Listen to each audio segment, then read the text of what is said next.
Welcome to this latest episode of Canonically Speaking. Today I'm pleased to say that I'm in the company of Sister Ishbel MacPherson in the west of Glasgow, and I anticipate that today will be something of a trip down memory lane, as we believe that Sister Ishbel is the oldest member of the Canon Law Society of Great Britain and Ireland, and in addition she forms one of an exclusive group currently consisting of 3 people who have been awarded an honorary life membership by the Society. So, welcome, Sister Ishbel. And to start off, perhaps you could give something of your own background. Thank you, Paul, and thank you for inviting me. Well, I was born brought up in Fort William, which is in the Highlands of Scotland, the foothills of Ben Nevis, as you probably know.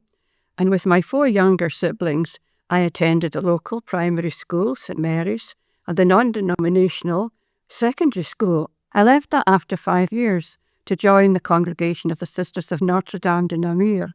That was 1950, 76 years ago. How different a life that was for me, growing up in the north of Scotland to live in the south of England at Ashdown Park in Sussex.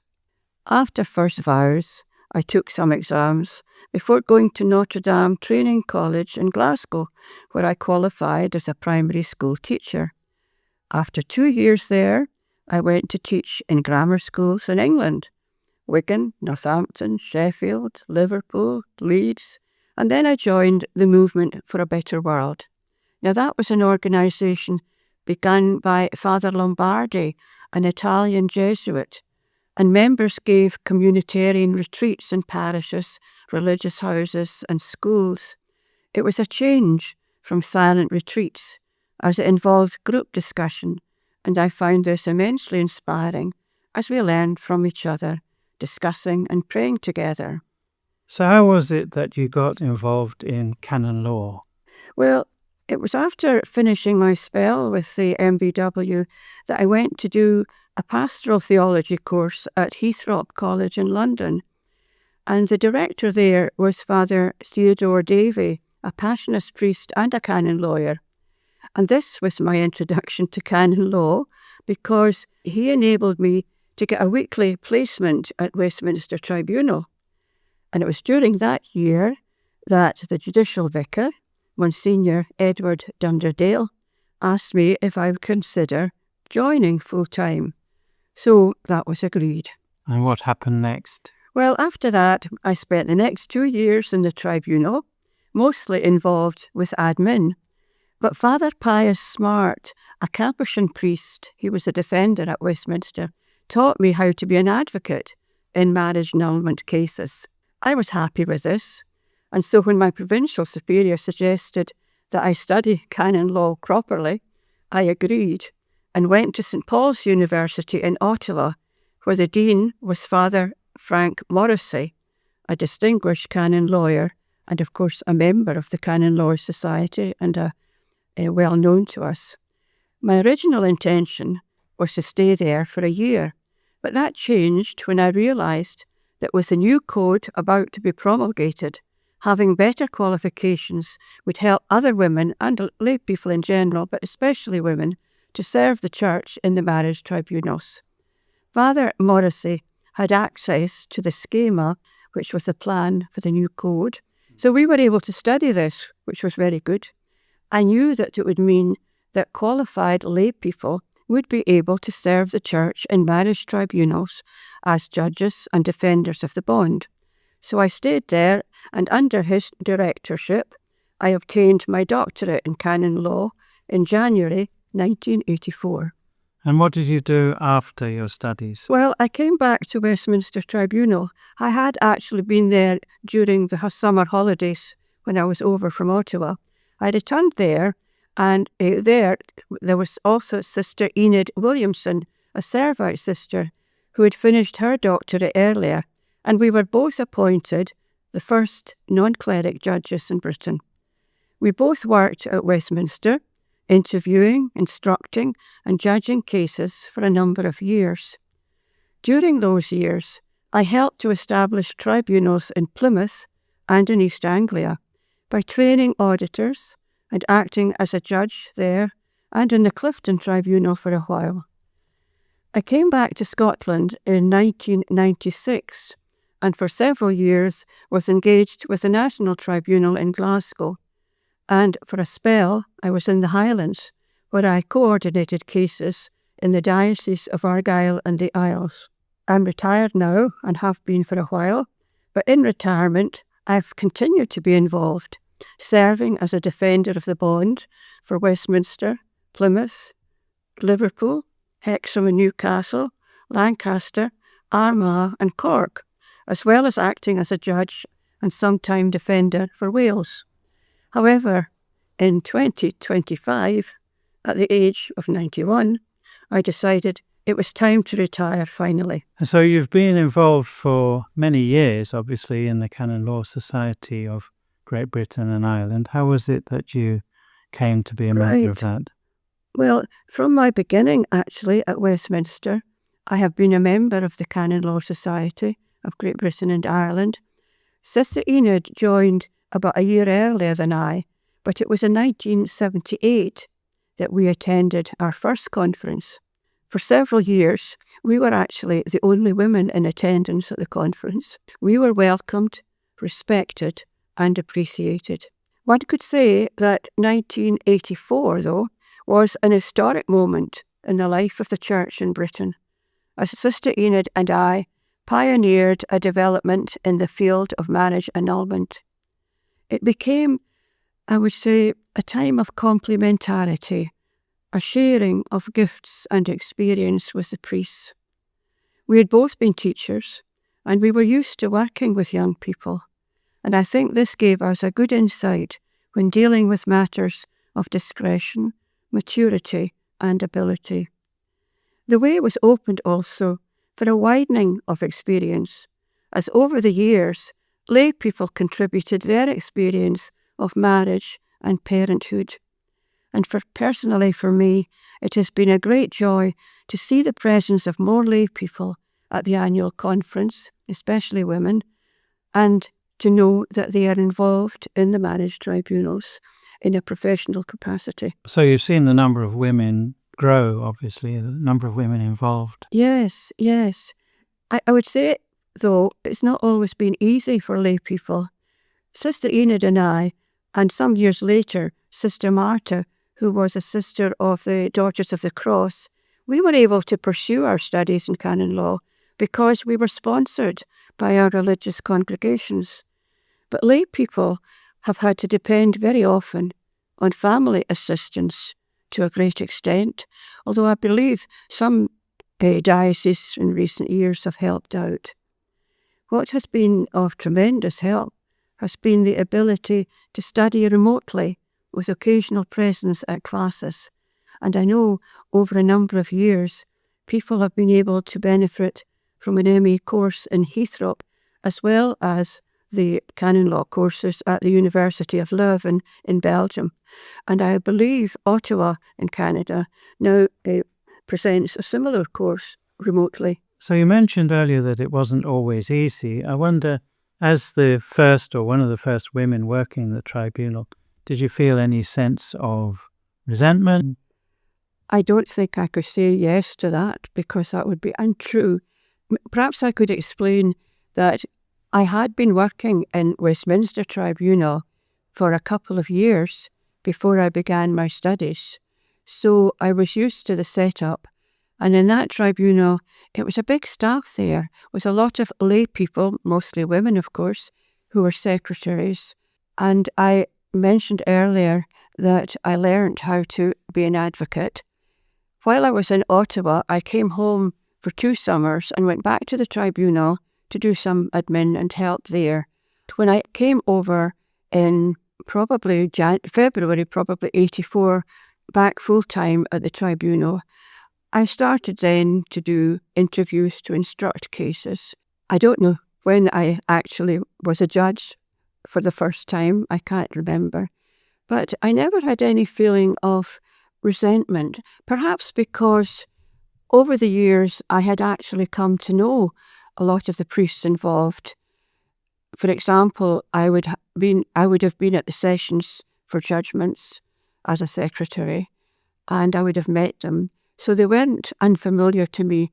From that point of view, it was easy for me. But when I said earlier that for lay people to be able to do the same as I was doing, for them to get qualified was not going to be so easy, because I was paid for by my congregation, but they had to seek means otherwise. So you felt welcomed and accepted? I felt welcome, always there, yes. The people there were always welcoming, yes.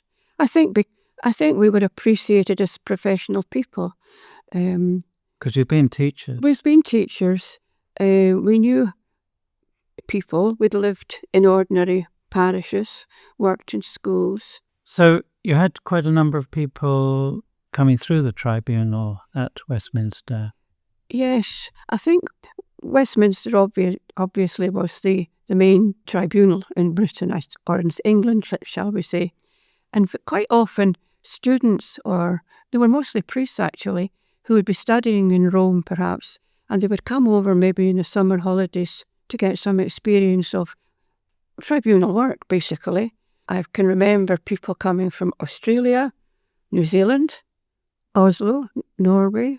I can't remember any from America, but they would come in just to get some feeling for the work. And can you remember anything about those early conferences? Yes. I think the first conference I went to was in 1978 in Ilkley, and it was pretty informal, I would say. We sat in very comfortable armchairs, and we had something like a little concert at night. There was a social aspect. It was a very enjoyable experience. What sort of numbers were there? I'm trying to remember. It couldn't have been that many, because we fitted into a big room there. And I say, you could try and calculate how many armchairs you can get in. After that, we went to London Coney a number of times. We also went to Dublin. That was Diocesan Pastoral Centre in That's Westminster. correct. That was London Coney, which was, I hate to say it, but it wasn't like a modern hotel, but we survived. I can remember sitting there at the conferences where you were in serried ranks in a long hall facing up to the speakers. And I can remember saying to Monsignor Ralph Brown, why not turn this round and have a semicircle, and then we can all see the speakers a bit more easily and communicate. He wasn't very keen, but he said he would try it, and he did, and it worked. So that was us in London Coney. We also went to Dublin, to Swords, and again the accommodation was Spartan. Spartan. Yes, Spartan. I don't want to condemn it, but it was Spartan. Some of us shared rooms. I think the women were better off by that time. We got single rooms. But it was also a good experience. And I can remember a conference, for example, where we had Cardinal Lara from Rome there. Who was very much involved in the drawing up of the 1983 Code. I have a photograph somewhere with him at that conference. Yes, that was nice. And then, of course, we were in London Coney as well. And then it was suggested that we try hotels. And of course there was a question mark over that because of expense. The first canon law conference at a hotel was in Renfrew in Scotland. Just down the road from where we are. That's exactly, in a place called Dean Park, an hotel which no longer exists. It's now a housing estate.